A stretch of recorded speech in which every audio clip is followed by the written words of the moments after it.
जिस तरीके से उत्तर प्रदेश में भी वहाँ पर भी जो रेडी फड़ी वाले हैं खास करके उनके लिए ये मैंडेटरी किया गया है कि वहाँ पर जो है आपको अपना उसमें नाम और आईडी लगाना होगा।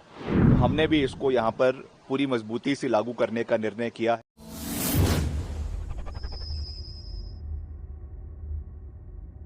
कांग्रेस की सरकार ने ये फैसला लिया। हिमाचल की सरकार के इस फैसले से मैं सहमत नहीं हूं। जो मैंने देखा कि एक सोशल मीडिया में वीडियो आया था छोटा कि अल्पसंख्यकों के दुकानों के सामने शटर के ऊपर क्रॉस लगा रहे हैं कि इनका हमको बहिष्कार करना है।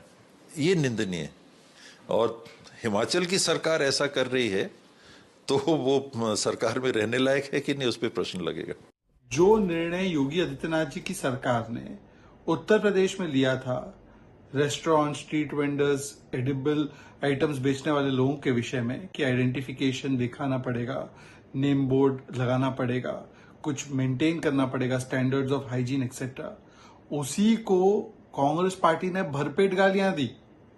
और आज वो हिमाचल की सरकार ने कहा कि इसको हम लागू करेंगे, बहुत अच्छा कदम है, कंज्यूमर के इंटरेस्ट का है, पब्लिक के इंटरेस्ट का है। विक्रमादित्य जी ने इसकी अनाउंसमेंट की तो कांग्रेस पहले बताए कि कल जो गालियां दे रहे थे, सांप्रदायिक कह रहे थे, वो आज हिमाचल में लागू कर रहे हैं तो सांप्रदायिक नहीं रहा क्या? और दूसरी बात, अब इस पर राहुल बनाम प्रियंका वाड्रा शुरू हो चुका है, क्योंकि एक तरफ तो जो नेता प्रियंका वाड्रा जी के करीबी है वो इसको इंप्लीमेंट करवा रहे, और दूसरी तरफ टीएस सिंहदेव जो कि पूर्व उप मुख्यमंत्री रहे हैं छत्तीसगढ़ के, वो कहते हैं कि ये निर्णय हिमाचल की सरकार का बिल्कुल गलत है। हिमाचल प्रदेश की कांग्रेस सरकार ने उत्तर प्रदेश सरकार का मॉडल अपना लिया है।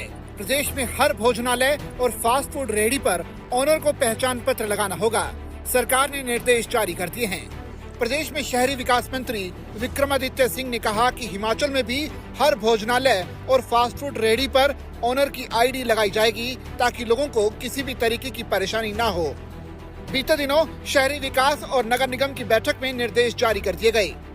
हिमाचल प्रदेश के मंत्री विक्रमादित्य सिंह ने कहा कि हमने शहरी विकास और नगर निगम के साथ एक बैठक की।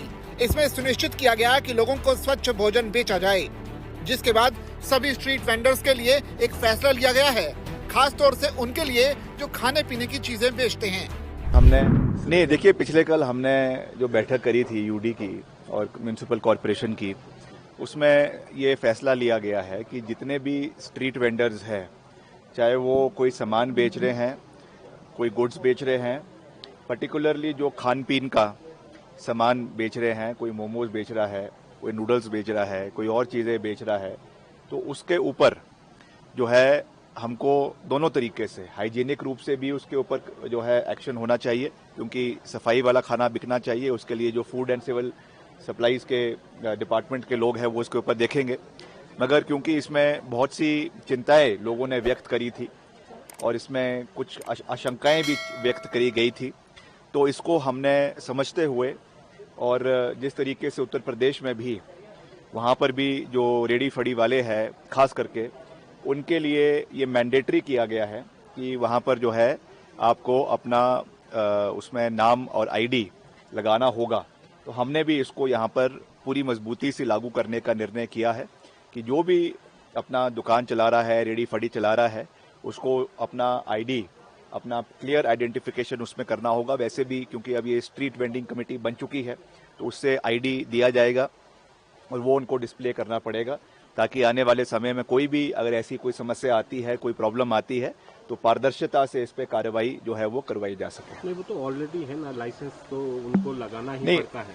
नहीं, जो क्या अलग से होगा? नहीं, जो लगाना होगा नहीं, जो स्ट्रीट वेंडिंग कमेटी है उसके माध्यम से, कमेटी के माध्यम से आईडी कार्ड्स बनाए जाएंगे और उसके ऊपर उनकी फोटो, उनका जो रजिस्ट्रेशन नंबर और सब चीजें उसके ऊपर दी जाएगी। और उसको हमने जो है पर्टिकुलरली, मैंने अपने डायरेक्ट जो है हमारे सेक्रेटरी है उनको भी मैंने कहा है कि पर्टिकुलरली इसमें जो खाने पीने का जो स्टॉल्स लगे हैं उसके ऊपर भी इसको इम्प्लीमेंट किया जाएगा। आपके एक मंत्री ने विधानसभा में कहा था कि जो स्ट्रीट वेंडर्स हैं केवल हिमाचली बोनाफाइड होनी चाहिए, तो क्या कमेटी इस पर भी कुछ विचार करेगी? नहीं, इस पर हमने मंथन किया था, मगर ऐसा कोई भी कानून नहीं है जिसमें हिमाचल के लोगों को ही रखा जाए। ये जरूर है कि प्राथमिकता उनको दी जा सकती है, मगर क्योंकि पहले भी ऐसे कई कानून हिमाचल प्रदेश सरकार ने लाए हैं पूर्व में भाजपा की सरकार ने भी लाए हैं, कांग्रेस की सरकार ने भी लाए हैं, मगर वो हमेशा माननीय हाई कोर्ट से जो है वो रद्द हो गए हैं। इसलिए हम ऐसा कोई भी निर्णय नहीं लेना चाहते जो कल को जुडिशियल स्क्रूटिनी में आकर जो है वो जो है स्टे हो जाए। इसलिए हमने ये रखा है कि हम उसमें रिजर्वेशन रखेंगे। SC STs के लिए भी रखी गई है और कुछ जो हमारे फिजिकली हैंडीकैप्ड है उनके लिए भी रखी गई है। जो हमारी महिलाएं हैं, खास करके डिवोर्सीज है, उनके लिए भी इसमें हमने प्रोविजन रखा है। तो इस तरीके से इसकी जो कॉन्स्टिट्यूशन है उसको हमने बनाया है। दूसरी ओर उत्तर प्रदेश के मुख्यमंत्री योगी आदित्यनाथ ने भी खान पान की वस्तुओं में मानव अपशिष्ट व गंदी चीजों की मिलावट करने वालों के खिलाफ कठोर कार्रवाई के निर्देश दिए हैं। मंगलवार को एक हाई लेवल मीटिंग में योगी ने प्रदेश के सभी होटलों, ढाबों, रेस्टोरेंट और संबंधित प्रतिष्ठानों की गहन जांच, सत्यापन के भी निर्देश दिए। इसके साथ ही आमजन की स्वास्थ्य सुरक्षा सुनिश्चित करते हुए नियमों में आवश्यकता अनुसार संशोधन के भी निर्देश दिए। योगी आदित्यनाथ ने बैठक में कहा कि जूस, दाल और रोटी जैसी खान पान की वस्तुओं में मानव अपशिष्ट या गंदी चीजों की मिलावट की घटनाएं विभत्स हैं।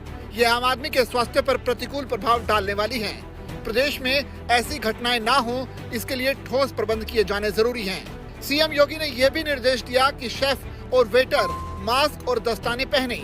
इसके अलावा होटलों और रेस्टोरेंट में CCTV कैमरे लगाना भी अनिवार्य करें।